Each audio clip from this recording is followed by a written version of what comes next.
ឧត្តមសេនីយ៍ទូកេតសុភត្រាបានវាចាថាស្លាប់ក្នុងភ្លើងសង្គ្រាមជាកិត្តិយសជាមោទកភាពរបស់កងទ័ពជីវិតជូនជាតិធាតុជូនម្ដាយរូបកាយទុកឲ្យគ្រួសារអ្នកបូជាលះបង់ដើម្បីប្រទេសជាតិគឺមានតម្លៃសម្រាប់ខ្ញុំទោះស្លាប់ក៏អត់ស្ដាយដែរឈានជើងមកដល់កន្លែងនេះជីវិតនេះមិនមែនជារបស់ខ្ញុំទេគឺរបស់ប្រទេសជាតិរបស់បងប្អូនប្រជាពលរដ្ឋនេះគឺជាសម្ដីមាសវាចាចុងក្រោយរបស់អនុសេនីយ៍ទូកេតសុភត្រាបាទសម្ដីរបស់គាត់ពិតជាក្តុកក្តួលប្រិយមិត្តជាទីមេត្រីដំណឹងនាព្រឹកថ្ងៃទី12ខែ12 2025បាទស្ថានភាពនៅតាមព្រំដែនកំពុងតែឡើងកម្ដៅបាញ់បោះតាមព្រំដែនគ្រប់ទីកន្លែងទាំងអស់បាទស្ទើរតែគ្រប់ទីកន្លែងនាព្រឹកថ្ងៃនេះសេចក្តីសង្ខេបព្រឹត្តិការណ៍ពីចំនួនស្ថានភាពព្រំដែនកម្ពុជាថៃថ្ងៃទី6ហើយអ្នកនាំពាក្យក្រសួងការពារជាតិកម្ពុជាបានបញ្ជាក់ថាស្ថានភាពនៅតែបន្ត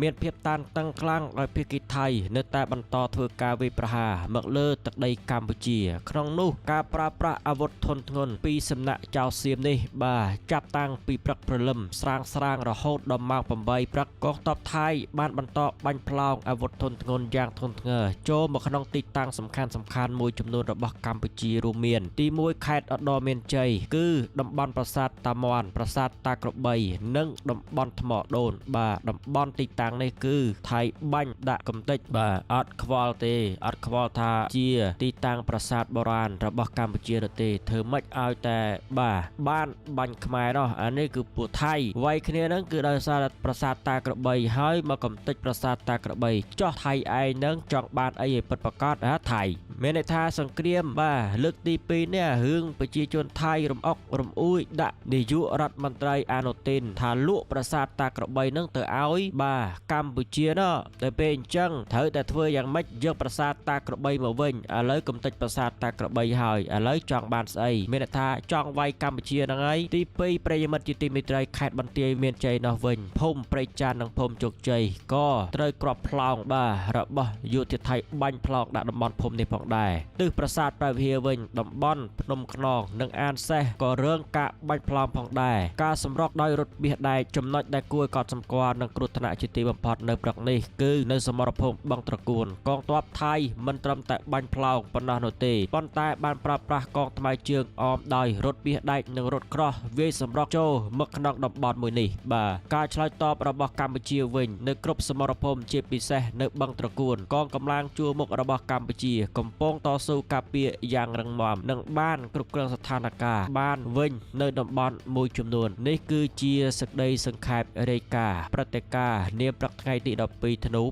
2025ថ្ងៃទី7ហើយនៃចំនួនដែលថៃឈ្លានពានទឹកដីកម្ពុជាបណ្ដាសារព័ត៌មានផ្សព្វផ្សាយលើកឡើងថាថៃឈ្លានពានទឹកដីកម្ពុជាបាទក៏ប៉ុន្តែ UN អាស៊ានស្ងាត់ស្ងៀមមិនដឹងជាមិនម៉ានោះទេបាទយើងកំពុងពួកបរទេសច្រើនពេកអត់ប្រយោជន៍អត់បានការទេពួកនោះបាទយើងឃើញទេថៃវាយកម្ពុជាមកដល់ពេលនេះមានអាណាមកស្រែកដាក់ឲ្យថៃនឹងឈប់បាញ់គេគ្រាន់តែស្រែកថាបាទ concern តែប៉ុណ្ណឹងព្រួយបារម្ភប៉ុណ្ណឹងចឹងទេកម្ពុជាចាប់ពីពេលនេះទៅកុំដាក់ទំនុកចិត្តទៅលើបរទេសគ្មានប្រយោជន៍ស្អីទេពួកនោះដោយដូណាល់ត្រាំនិយាយអញ្ចឹងបាទរិះគន់ចំទៅពួក UN ធ្វើការស៊ីលុយអត់ប្រយោជន៍បាទដូណាល់ត្រាំរិះគន់អញ្ចឹងឯងកាលពីប្រជុំមហាសន្និបាតកាលពីកន្លងទៅ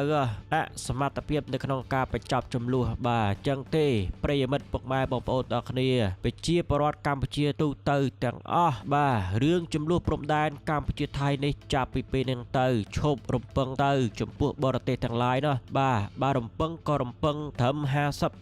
45% ទៅបានហើយកុំដាក់ក្តីរំពឹងដល់ទៅ 100% ឲ្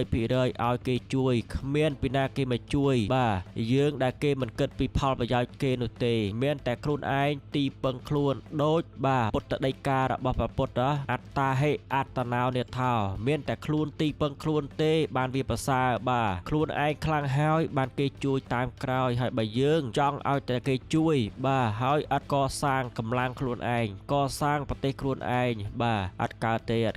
អត់ធ្វើចឹងកើតទេហើយតែកសាងខ្លួនឯងនេះឲ្យរឹងមាំទៅកំពុងបរទេសអន្តរជាតិប្រិយមិត្តមានដែលលើដែលខ្ញុំលើកឡើងកាលពីកន្លងទៅបាទឃ្លារបស់សម្ដេចសង្ឃរាជជួនណាតលើកឡើងថាកុំទុកចិត្តបរទេសកុំទុកចិត្តអភិនេស្កុំទុកចិត្ត ចិត្តអភិប្រាយបាទឃ្លានេះស្ដាប់ទៅបាទយកទៅទន្ទឹងឲ្យចាំទៅកុំទុកចិត្តបរទេសកុំទុកចិត្តអភិនេស្កុំទុកចិត្តអភិប្រាយប្រិយមិត្តយកទៅរៀនបាទចែកជូនកូនចៅបាទបងប្អូនទាំងអស់ឲ្យយល់អំពីឃ្លាម៉ែយើងណាសម្ដេចសង្ឃរាជជួនណាតមានសង្ឃនៃការបែបអញ្ចឹងនេះគឺជាសេចក្តីរាយការណ៍បន្ថែមបាទជម្រាបជូន3ធំគឺដល់មានជ័យប្រទាមានជ័យប្រាវហៀកំពុងតែផ្ទុះខ្លាំងណាបាទដល់មានជ័យតំបន់ប្រាសាទតាមាន់ប្រាសាទតាក្របីនិងតំបន់ថ្មដូនហើយការពីយប់មិញបាទអនុទិនប្រកាសរំលាយសភាចោលទាំងយប់ហើយក្សត្រថៃបាទព្រឹកថ្ងៃនេះបានទទួលយកនៅគេថាលិខិតរំលាយសភាចោលបាទឥឡូវប្រកាសរំលាយសភាចោលតែម្ដងហើយម្ដងក្នុងពេលនេះដូណាល់ត្រាំមិនទាន់បានខលទូរស័ព្ទទៅកាន់មេដឹកនាំទាំងពីរនោះទេទាំងកម្ពុជានិងថៃឯណាបាទគឺយោងតាមអ្នកនាំពាក្យវិមានបាទរដ្ឋាភិបាលអាមេរិកសេតវិមាននឹងឯងនាំពាក្យគឺបញ្ជាក់ថាដូណាល់ត្រាំមិនទាន់បានខលទូរស័ព្ទទៅកាន់មេដឹកនាំទាំងពីរនោះទេក៏ប៉ុន្តែគ្រោងនឹងខលហើយយប់មិញខ្ញុំស្មានតែខលតាបាទម៉ោង10ណាហើយសង្គ្រាមកម្ពុជាថៃនេះមិនដឹងថាអូបឡាយពេលដល់ពេលណានោះទេដោយសារតែឥឡូវនេះអំណាចធ្លាក់ទៅក្នុងកណ្ដាប់ដៃពួកយោធាថៃមានន័យថាពួករដ្ឋាភិបាលមានអំណាចដែរប៉ុន្តែអំណាច limited កំណត់ណាបាទអត់មានអំណាចពេញនោះទេមិនមកកម្ពុជារបស់យើងលាងប្រមានយោធាថៃឲ្យខ្លាំងក្លាបន្តិចទៅកុំឲ្យពួកនោះបានដាយពេកទេណាសង្គ្រាមមកដល់បច្ចុប្បន្ននេះគឺថៃជាអ្នកប្រកាសបិទព្រំដែនអានោះបើថៃចង់បើកក៏បើកខ្លួនឯងវិញទៅហើយថៃប្រកាសវាយកម្ពុជាបាទមិនមែនកម្ពុជាវាយថៃនោះទេឥឡូវនេះមកទល់នឹងពេលនេះបើសិនជាយើងទុកឲ្យថៃជាអ្នកបិទបញ្ចប់សង្គ្រាមបាទអត់កើតទេយើងត្រូវតែគម្រាមបាទវាយវាវិញឲ្យណាណីហើយបិទបញ្ចប់សង្គ្រាមដោយខ្លួនឯងបាទដោយយើងតែម្ដងដំបូងឡើយថៃគឺជាអ្នកបើកប្រតិបត្តិការវាយកម្ពុជាបាទប្រកាសសង្គ្រាមណាហើយជាខ្លួនឯងតែម្ដងនៅក្នុងការបិទព្រំដែនអានោះគឺថៃបើកខ្លួនឯងវិញទៅក៏ប៉ុន្តែរឿងសង្គ្រាមវាយកម្ពុជានេះខ្ញុំសូមឲ្យកម្ពុជាលាងថៃដាក់ថៃណាណីហើយកម្ពុជាខ្លួនឯងបិទបញ្ចប់សង្គ្រាមមានថាសង្កត់កថៃណាកុំឲ្យថៃមើងងាយប្រមាថយើងពេកនេះរឿងនេះហើយបងប្អូនទាំងអស់គ្នាបាទប្រជាពលរដ្ឋកម្ពុជារួបរวมសាមគ្គីគ្នាផ្ដល់កម្លាំងចិត្តទៅដល់កងទ័ពកម្ពុជាផ្ដល់កម្លាំងចិត្តទៅកាន់រាជរដ្ឋាភិបាលរបស់យើងថ្នាក់ដឹកនាំរបស់យើងហើយពួកអបឆាំងអាណាអាណ័យក៏ដោយដែលនិយាយប៉ះពៀទៅកាន់បាទអត់រីកចម្រើនទៅដល់ប្រទេសជាតិទៅដល់កម្ពុជាផ្អាកសិនទៅនិយាយដើម្បីអីនិយាយដើម្បីឲ្យថៃសំពងកម្ពុជាឬក៏យ៉ាងណា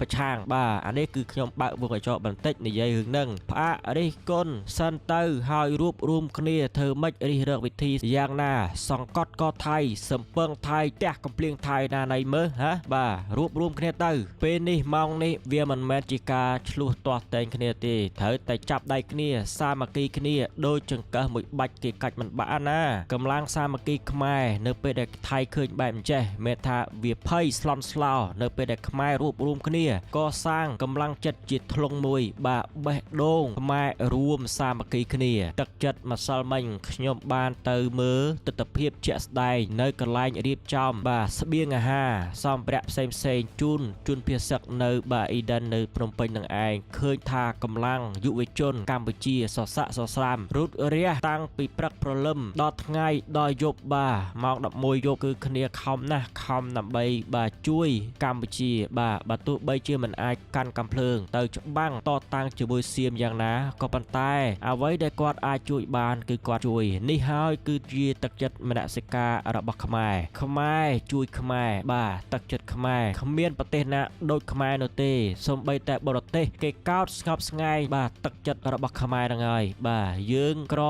យើងខ្សោយយើងគ្មានអ្វីដូចនឹងគេខ្លាំងដូចគេណាក៏ប៉ុន្តែកម្ពុជានេះហើយគឺជាប្រទេសតូចបេះដូងធំដូចកាលពីសម្ដេចតេជោទទួលយកបាទ Westerdam ជាទេសចរជាប់គាំងនៅកណ្ដាលសមុទ្រគេអត់ទទួលនោះទេថៃនេះហើយអត់ទទួលនោះទេបាទលុះឆ្នាំនេះបាទពេលនេះពួកគេមកលេងទស្សនាកម្ពុជារបស់យើងមកអរគុណបាទកម្ពុជាដែលទទួលគេកាលពីសម័យ COVID ហើយស្លេះតែប៉ុណ្ណេះបើមានសេចក្តីរាយការណ៍យ៉ាងណាខ្ញុំនឹងលម្អិតបន្ថែមរាយការណ៍ចែកជូនទៅកាន់ប្រិយមិត្តពុកម៉ែបងប្អូនទាំងអស់គ្នាគ្រប់ជំរាបលាបាយ